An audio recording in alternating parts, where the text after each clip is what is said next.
অতল লোকের নিচে বিতল, যেখানে হাটকেশ্বর শিব তার অনুচর ভূতপ্রেত সহ মিলিত হয়ে প্রজাপতি ব্রহ্মার সৃষ্টি বৃদ্ধি করার জন্য ভবানী সহ মিথুনীভূত হয়ে বাস করছেন।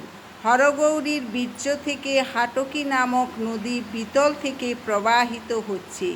অগ্নি বায়ু বলে অত্যন্ত প্রজ্বলিত হয়ে সেই নদীতে প্রবাহিত জলরূপ বীর্য পান করে ফুৎকার করেন। তার ফলে হাটক নামক স্বর্ণের উৎপত্তি হয়।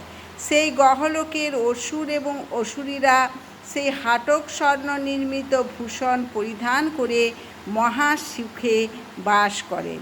এই বর্ণনা থেকে বোঝা যায় যে ভব এবং ভবানীর মৈথুনের যে বীর্য নির্গত হয় তা যখন অগ্নির দ্বারা উত্তপ্ত হয় তখন স্বর্ণ উৎপন্ন হয়। বলা হয় যে মধ্যযুগের অপরসায়নবিদরা অপকৃষ্ট ধাতু থেকে সোনা তৈরি করার চেষ্টা করত।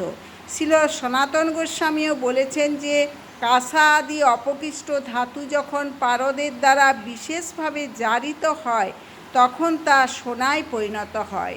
নীচ কুলোদ্ভূত মানুষ যে দীক্ষার মাধ্যমে ব্রাহ্মণত্ব লাভ করতে পারে সেই প্রসঙ্গে শ্রীল সনাতন গোস্বামী এই দৃষ্টান্তটি দিয়েছেন। হরে কৃষ্ণ কৃষ্ণ কৃষ্ণ হরে হরে, হরে রাম রাম রাম হরে হরে।